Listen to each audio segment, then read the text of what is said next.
ऐसी धर्म भूमि पर हमको जन्म मिला, जहाँ उस देश के अंदर कोई खूबसूरत प्रदेश है तो उत्तर प्रदेश है। दुनिया में अगर सभी देशों को उठा लो तो उसमें अगर कोई सबसे अच्छा देश है तो अपना भारत देश है, क्योंकि शांति की बात होती, हर तरफ युद्ध है लेकिन शांति में बुद्ध और शांति है। और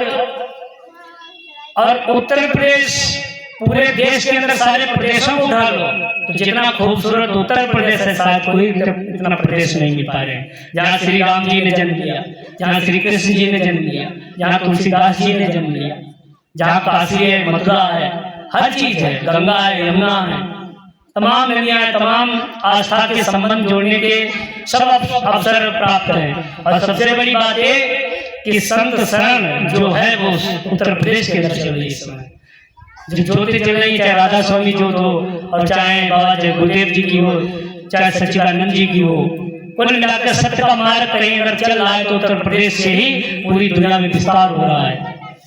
200 देशों में राधा स्वामी मत का इस समय सत्संग प्रसारित हो रहा है, हर जगह जा रहा है। तो एक आगरा से ज्योत निकली और पूरे विश्व में छा गई। लेकिन दुर्भाग्य हम सबका है, देखो सौभाग्य है कि वहां पे हमें जन्म मिल गया, लेकिन दुर्भाग्य ये उसके हिसाब हम चल नहीं पा रहे, बस इतना दुर्भाग्य है।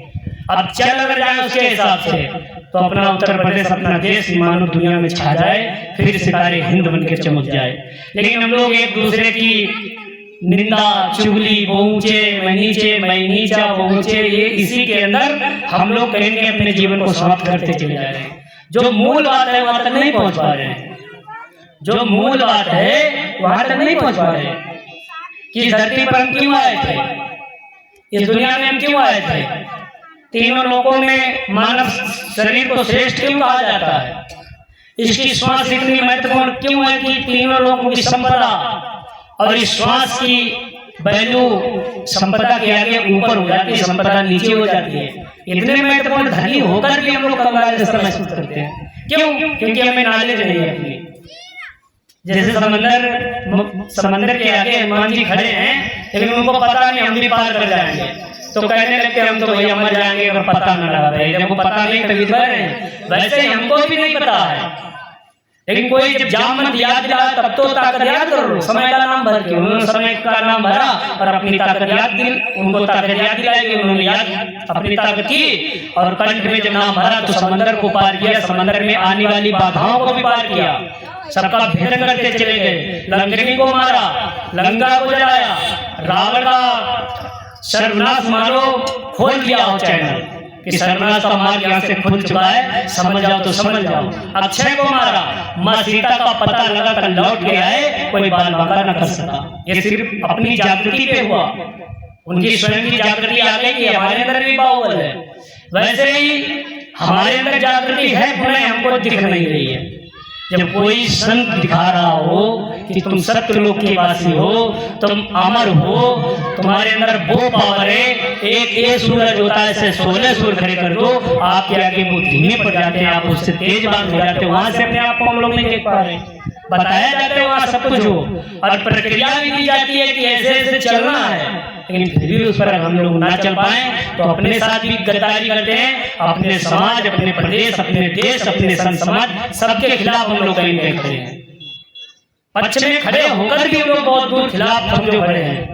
पक्षधर उसी ने कहा जाता है जिस दिन उसके समर्थन में कार्य करना प्रारंभ करो, वरना जिसके घर में रहो विपरीत काम करो तो गलत कहलाओगे, जिसके घर में रहो उसी के अनुकूल काम करने रहो, तब कहेंगे हमारा जीवन श्रेष्ठ होता है। इसलिए कहा है श्री राम जी ने क्या किया, श्री कृष्ण जी ने क्या किया, सुनते हैं। राम कृष्ण से को बड़ा उन्होंने गुर कीन, तीन लोक के वे धनी, गुरु आगे आधीन, गुरु आगे आधीन।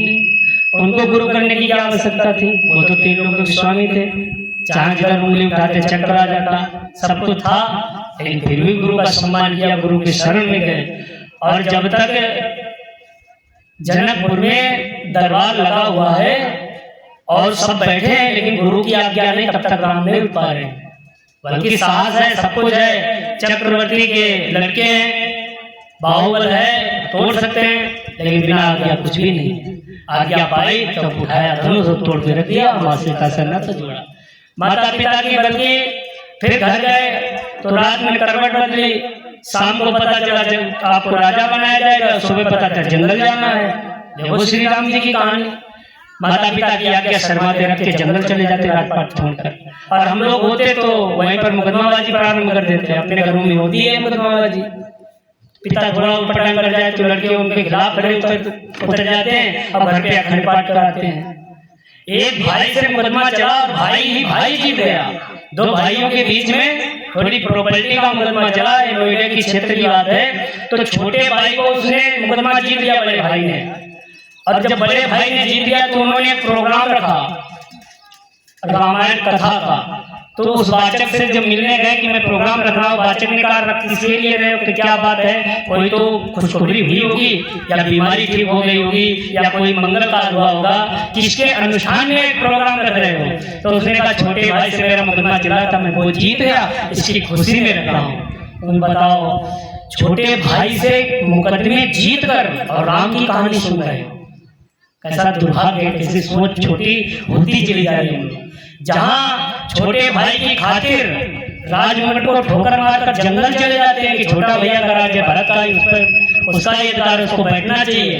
लेकिन आज बड़े छीनने लगे।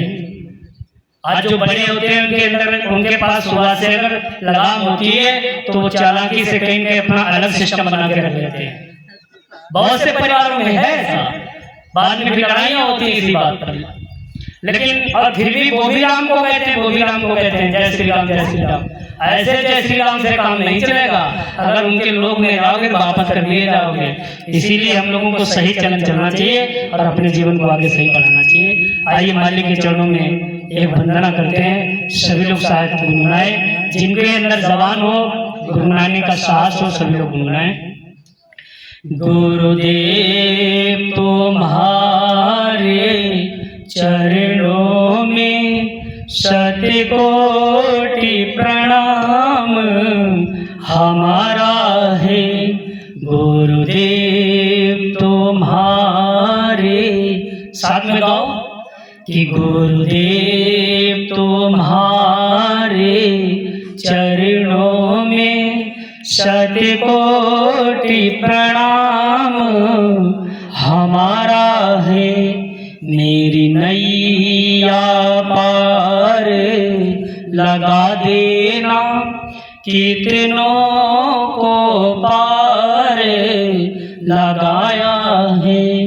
गुरुदेव तुम्हारे चरणों में शत कोटि प्रणाम हमारा है। तुम समर्थ पिता हमारे हो, तुम समर्थ पिता हमारे हो।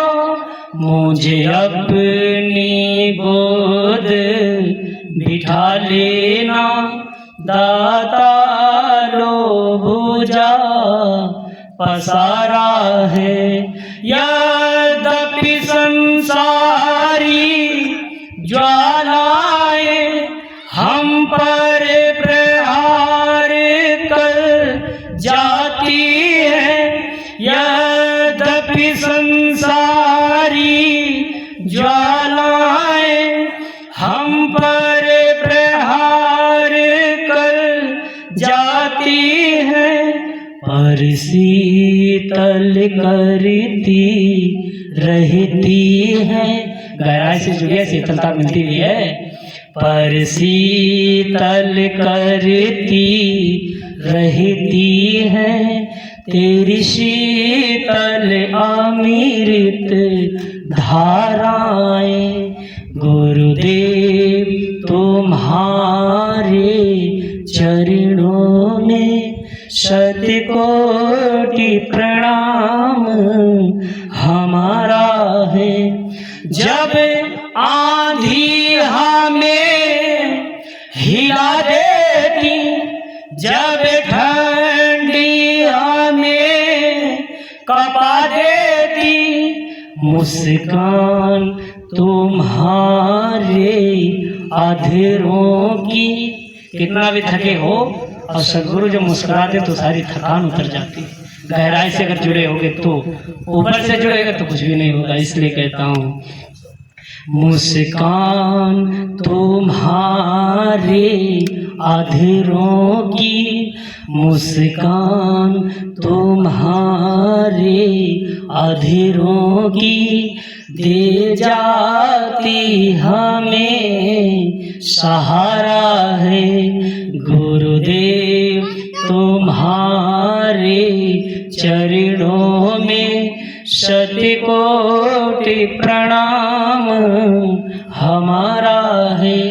कुछ भुजा उठाकर कहते हो, कुछ महामंत्र सा पढ़ते हैं, गद गद हो जाता हूँ स्वामी, गद गद हो जाता हूँ स्वामी, मिल जाता बड़ा सहारा है।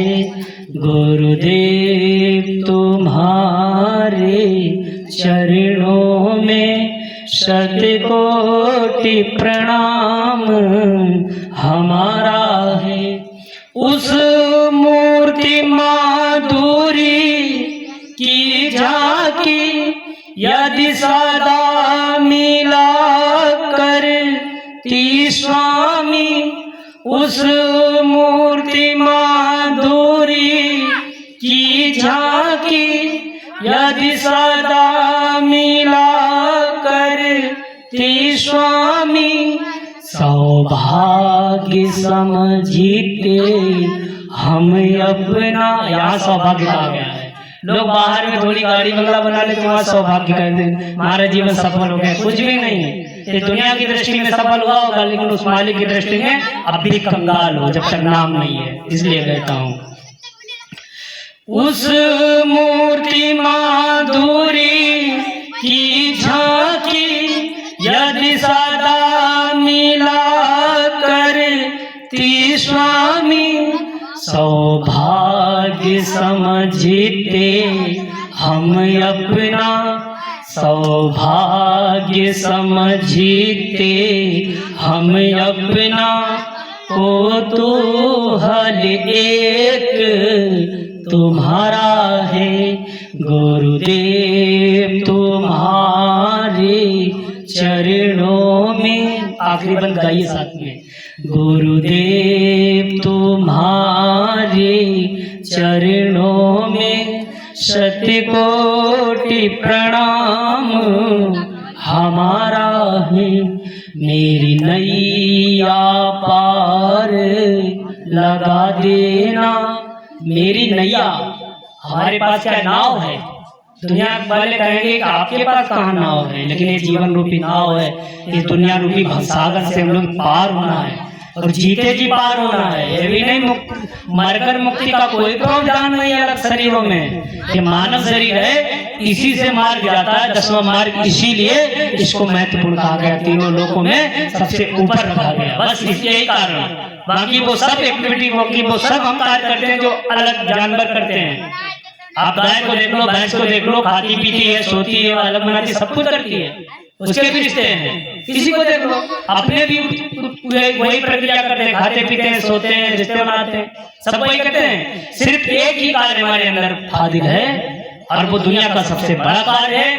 जब तक वो नहीं करते तब तक कंगाल रहते हो। जिस दिन वो कार्य करना प्रारंभ करते हो, उस दुनिया के धनी व्यक्तियों में आपका भी नाम शुमार हो जाता है। उस मालिक की दृष्टि में ये बात है, उस आध्यात्म की दुनिया की दृष्टि में बात है। इस दुनिया की दृष्टि में कुछ भी हो सकता है तो अलग बात है। गांव के सरपंच बन गए तो अच्छा हो गए, गांव के थोड़ा बाहर में पैसा आ गया तो अच्छा हो गए, ये तो बाहर की दुनिया है, तो चलन है। लेकिन ये विकास, जो बाहर का विकास है ना, ये शरीर छूटा है तो यही रह जाता है। ये हमारे साथ नहीं चल पाता। कोई किसी को धनपति को देखो, अभी हमारे परम पूजनीय दुनिया के सबसे बड़े, लगभग दुनिया में अच्छा उनका नाम था, रतन टाटा जी। उनके स्वयं के अस्पताल थे, लेकिन ना रह पाए, चले गए। डॉक्टर उनके थे, सब कुछ था उनका, लेकिन इस दुनिया को छोड़कर चले गए, कुछ भी ना ले जा सके। अगर नाम उनके पास किसी संत शरण का होगा तब तो वो धनी होंगे उस दुनिया में, वरना वो भी लाइन में लगे होंगे। अगर हमारे पास नाम हो जाता है तो उस दुनिया में हमारी विजय होती है, अगर नाम नहीं होता है तो यहाँ सब कुछ पाकर उस दुनिया में हमारी पराजय हो जाती है। बोलो सतगुरुदेव भगवान की जय।